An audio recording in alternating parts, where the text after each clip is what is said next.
اللہ رب العزت کے اپنی مخلوق پر جو بے پناہ احسانات ہیں، ان میں ایک بڑا احسان یہ بھی ہے کہ میرے اللہ نے عزت اور ذلت اپنے ہاتھ میں رکھی ہوئی ہے۔ عزت اور ذلت کسی انسان کے ہاتھ میں ہوتی تو عزت دار وہی ہوتے جن کے ہاتھ میں اقتدار اور اختیار ہوتا، یہ ڈنڈا ہوتا، مگر کیا کریں، اللہ چاہے تو تخت پر بیٹھے ہوئے بھی ذلت کا تاج لوگ اپنے سر پہ رکھ لیتے ہیں، اور قید میں پڑے ہوئے بھی محبتوں کا محور بن جاتے ہیں۔ پچھلے 2 روز سے عمران خان اور ان کی اہلیہ کے حوالے سے جو طوفان بدتمیزی اٹھایا ہوا ہے ہماری سرکار نے اور ان کے کارندوں نے، صرف ایک خبر نے اس طوفان کا رخ موڑ دیا۔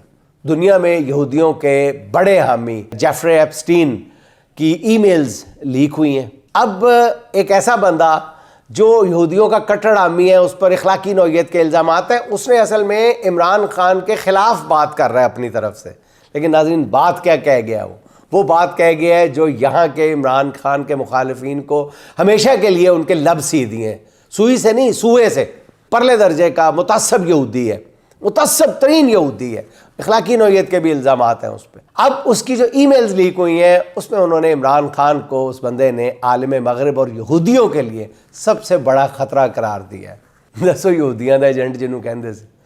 اب جیفری ایپسٹین نے 31 جولائی 2018 کو الیکشن میں عمران خان کی کامیابی کے بعد ایک نامعلوم فرد کے ساتھ اپنی ای میل گفتگو میں کہا تھا، اس وقت جو اب لیک ہوئی ہیں، کہ ترک صدر طیب اردوان، ایران کے خامنائی اور چین کے صدر یہ جو شی جن پنگ اور روسی صدر پیوٹن، ان سب کو چھوڑیں، ان سب کی نسبت عمران خان، پاکستان کا عمران خان، مغرب اور یہودیوں کے لیے سب سے بڑا خطرہ ہے۔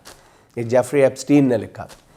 اس نے مزید لکھا کہ عمران خان کا الیکشن جیتنا انتہائی بری خبر ہے، کیونکہ وہ کٹڑ اسلامسٹ ہے، وہ کرکٹ کیپٹن ہے، شطرنج کا کھلاڑی نہیں ہے، لیکن ہجوم کو جوش دلانے میں بہت ماہر ہے۔ اسرائیلی ایجنٹوں کے سرغنہ جیفری ایپسٹین کے عمران خان سے متعلق یہ جو بیان ہے، یہ جو اس کے لیک ہوئی ہے، جو گفتگو لیک ہوئی ہے، یہ مطلب خان کے لیے تو کسی اعزاز سے کم نہیں ہے نا۔ پچھلی 6-7 صدیوں میں عمران خان وہ واحد مسلمان رہنما ہے جس سے عالم کفر اس قدر خوف زدہ ہے، سیدھی بات ہے، اور ہر مہینے 2 مہینے بعد ایسی گواہی کہیں نہ کہیں سے آ جاتی ہے۔